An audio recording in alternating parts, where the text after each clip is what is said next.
Assalamualaikum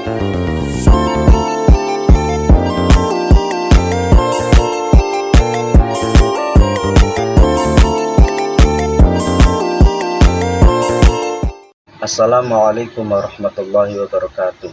Perkenalkan, nama saya Ahmad Sobari, kelas 12 IPA 2 dengan guru pembimbing Muhammad Majdi.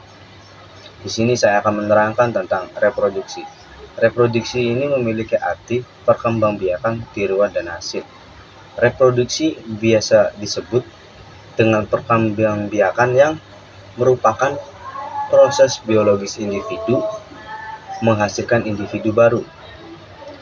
Pembahasan perkembangan biakan tersebut tercakup dalam sistem reproduksi manusia. Nah, reproduksi manusia ini mempunyai jenis. Nah, jenis ini terbagi menjadi dua, yaitu reproduksi kepada laki-laki dan perempuan. Nah, yang pertama, reproduksi kepada laki-laki.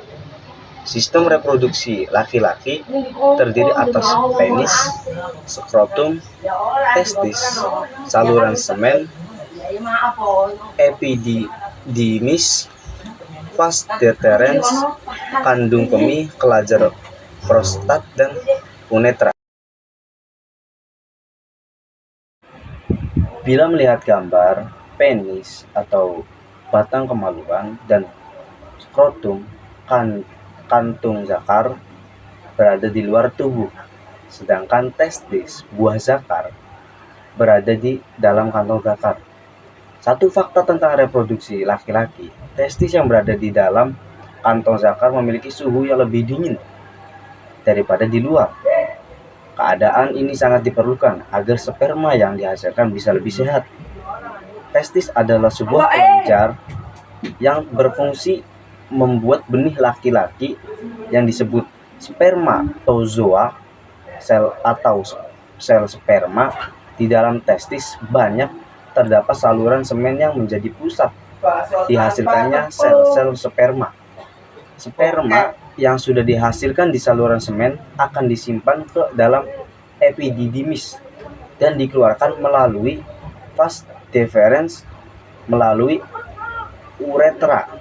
Sedangkan kelenjar prostat berfungsi menghasilkan cairan seminal dan sejenis gelembung seminal yang nantinya digabungkan menjadi cairan bernama semen.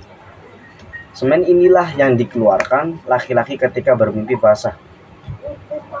Uretra berfungsi sebagai saluran keluar tubuh yang berada di penis. Uretra juga berfungsi untuk mengeluarkan urin dari kandung kemih.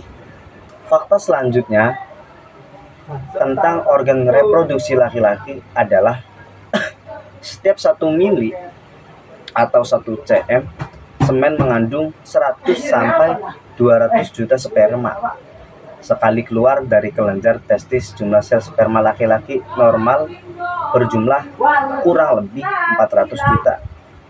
Kelenjar testis juga menghasilkan 2 hormon, yaitu hormon testosteron yang berperan dalam proses pematangan sel-sel sperma dan hormon androgen yang membantu tumbuhnya tanda-tanda seksual sekunder pada lelaki.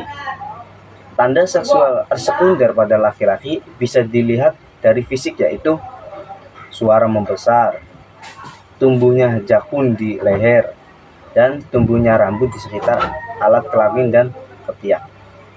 Yang kedua adalah tentang sistem reproduksi terhadap perempuan. Sistem reproduksi perempuan terdiri dari vagina, mulut rahim atau serviks, rahim atau uterus, saluran telur, dan indung telur atau ovarium. Nah, organ reproduksi perempuan menghasilkan sel telur atau ovum dengan 2 macam hormon, yaitu estrogen dan progesteron. Kedua hormon tersebut membantu memunculkan tanda seksual, tanda seks sekunder dari perempuan. Fakta menarik tentang sistem reproduksi perempuan adalah jumlah sel terus yang terdapat ovarium sebanyak beberapa ribu. Namun, dalam setiap siklus haid hanya ada satu sel telur matang yang siap dibuahi. Sedangkan tanda-tanda seksual sekunder perempuan yang tampak pada fisik antara lain payudara membesar dan mekar, pinggul dan beberapa bagian tubuh lain membesar, serta tumbuh rambut di daerah sekitar alat kelamin dan ketiak. Nah, itu sistem atau pembagian reproduksi terhadap perempuan dan laki-laki. Cara merawat organ reproduksinya, saya jelaskan dulu tentang organ reproduksi. Adalah salah satu hal penting dalam masa depan manusia. Terlebih berdasarkan artinya, reproduksi berarti pengembangbiakan. Salah satu cara merawatnya adalah dengan menjaga kebersihan organ reproduksi masing-masing. Nah, cara merawatnya pun dibagi dua.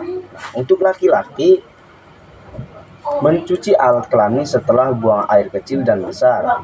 Jangan sampai menahan kencing, apalagi terlalu lama. Karena bila terlalu sering, memudahkan terjadinya interaksi saluran air kencing.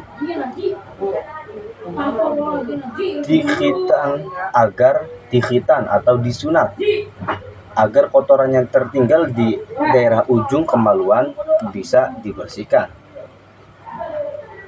Mengganti pakaian dalam sesering mungkin agar tetap kering dan tidak lembab sehingga jamur serta bakteri tidak berkembang biak. Itu untuk laki-laki. Nah, untuk perempuan, mencuci alat kelamin setelah membuang air kecil dan besar. Jangan menahan kencing terlalu lama. Bila merasakan keputihan yang gatal atau berbau, lebih baik konsultasikan kepada dokter. Dan mengganti pakaian dalam sesering mungkin agar tidak ada jamur dan bakteri yang berkembang biak. Nah, mungkin itu saja yang bisa saya sampaikan tentang reproduksi manusia. Kurang lebihnya mohon maaf. Wallahul muwaffiq ila aqwamit thoriq. Wassalamualaikum warahmatullahi wabarakatuh.